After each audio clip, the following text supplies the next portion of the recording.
Good evening. I'm Joe Murphy. I'm going to do an introduction for Steve Cohen. I start first with the quick formal part.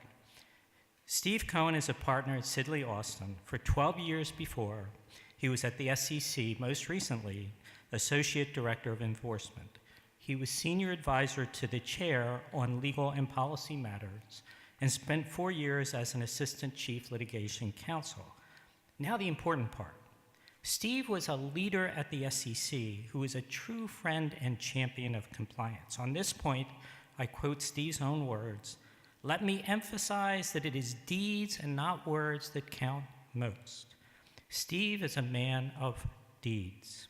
Why did he support compliance? In his own words, "I view your profession in so many ways as a kindred spirit of mine. We are all seeking to prevent unlawful or improper conduct before it happens." How did he see government helping us? He said, "You need to be armed with the knowledge of how law enforcement and regulatory agencies value the genuine efforts to generate a culture of integrity and respect for the law. We care and we give credit for those efforts." You can see this in his actions in helping develop the Dodd-Frank whistleblower program. He said, "That is why our program provides unprecedented incentives for whistleblowers to utilize internal compliance programs." He went directly to the core of our work and our professional lives. He called for boards and management to provide us with, quote, "the necessary resources, independence, standing, and authority to be effective." He also nailed a crucial point.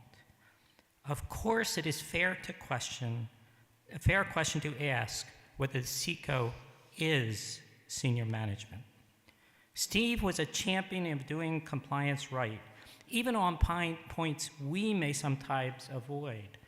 Observing, for example, that among the best way to mold cultures was, quote, "through performance management systems and compensation so the right behaviors are encouraged and rewarded."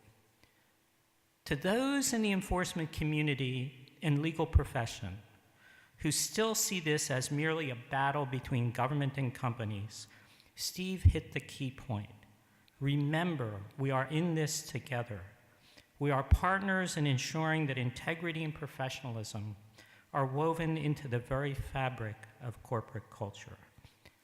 And now I give you a true best friend forever, champion and partner of the compliance and ethics profession, Steve Cohen.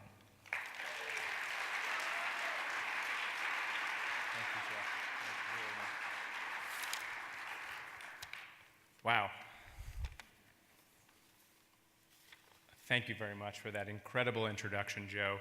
I have to say it is incredibly humbling to be called a champion of compliance by Joe Murphy, who so many of you know, who, as I think all of you probably know, is a true hero of the compliance profession.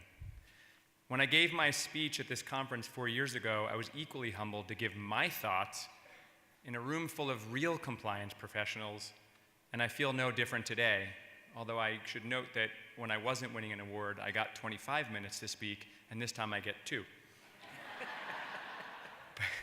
But as many of you know, from the moment that Donna Boehm, Pat Nazzo, Joe Murphy, SCCE folks, and so many of my friends here who sought me out at the SEC to educate me about the compliance profession, and the challenges you all face were immediately evident to me. As Joe himself has written, corporate compliance officers and government enforcement lawyers have a symbiotic relationship. I enjoyed using my bully pulpit and authority to encourage companies, sometimes gently, sometimes less gently, to properly support or build reasonable compliance programs commensurate with their businesses. I'm thrilled to have found a way to continue to advocate for the importance of independent and well-resourced compliance programs with standing and authority to be effective. Now I advise corporations and their boards, albeit frequently in the context of government investigations, about compliance matters. Just last week, I urged an audit committee to properly resource their compliance program and promote or hire a SECO at the executive level where that was lacking at this very large company.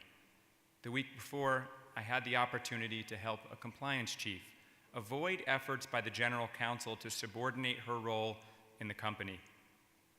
It's unfortunate when all too often instincts within some companies are not the right ones, and that sometimes decisions to expand compliance resources are made, if at all, in the context of troubled times such as government investigations.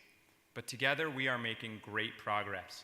I'm grateful to my many friends here for opening my eyes to your profession and teaching me so much about it, and I deeply appreciate this wonderful honor. I look forward to working together with you all for many years to come as we continue to help the corporate world prevent unlawful and improper conduct before it happens, and to properly ferret it out without retaliation when it does. If I can ever be of service to the important work that you all do on the front lines, please don't hesitate to give me a call, and thank you all so very much for this incredible honor. Thank you.